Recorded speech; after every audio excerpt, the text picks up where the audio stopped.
রাধে রাধে সবাইকে। এটা আমার ফার্স্ট লং ব্লগ আমার চ্যানেলে।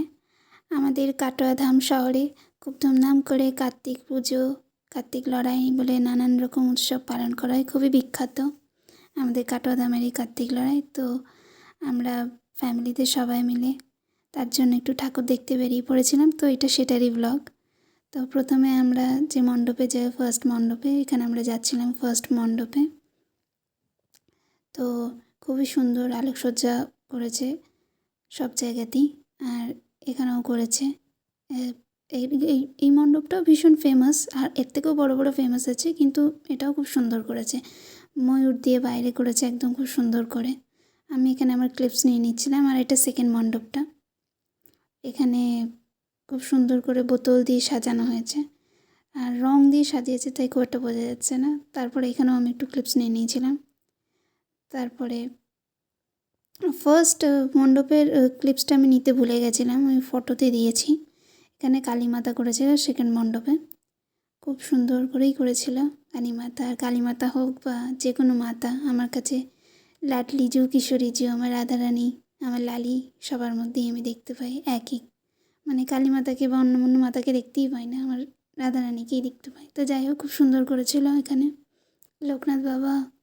তারপরে কার্তিক ঠাকুর মায়ের আশীর্বাদ নিচ্ছে, আর মহাপ্রভু, আমাদের সবার প্রিয় মহাপ্রভু পাশে বসেছিলেন, খুব সুন্দর করেছিল।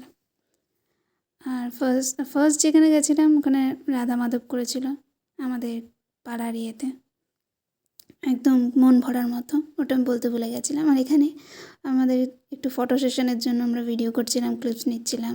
আমরা একটু বসেও ছিলাম, একটু রেস্ট নিলাম, কারণ অনেকক্ষণ ধরে দাঁড়িয়েছিলাম। তারপরে এখানে আমাদের পছন্দ মতো তেমন পাচ্ছিলাম না। বোন এখানে বলছে এখানে কি কিউট টয়টা দেখ, তোর মধ্যে দেখাচ্ছিল। তারপরে এখানে এই বেতের ঝুড়ি, একটা সাজির জন্য ফুল টুল রাখার জন্য ঠাকুরের জিনিসপত্র, একটা জিনিসই নিয়েছিলাম। তারপর ভাবলাম আমরা একটু ফুচকা খেয়ে নিই, কারণ বিশেষ আজেবাজে জিনিস আমরা খাইনি। আর এখানে আমাকে পুরো একদম রাক্ষসীর মতো লাগছিল সাক্ষাৎ। তবু আমি খাওয়ার একটা ফুচকা খাওয়ার ক্লিপস একটা নিয়ে নিয়েছিলাম। তারপরে আমরা ভাবলাম যে আর বাড়িতে গিয়ে কিছু বানাবো না, এখানেই রাধা মাধবের ওইখান দিয়েই আমরা যাচ্ছিলাম। তো আমরা একটু রেস্টুরেন্টে চলে গেছিলাম, কারণ আমরা ভাবলাম বাড়িতে গিয়ে আবার খাবার বানানো, ইয়ে করা।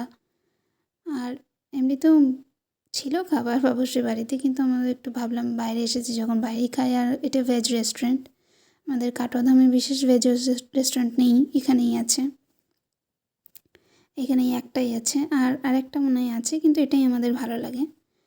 তো এখানে আমার বোন খুব সুন্দর করে ক্লিপ নিচ্ছিল, ওখানে খুব সুন্দর লাগছিল ওকে। আর আমাকে একদমই ওর কাছে একেবারেই বাচ্চা লাগছিল। তো এখানে আমরা আরেকটু ঠাকুর দেখে নিই, দিয়ে চলে যাই।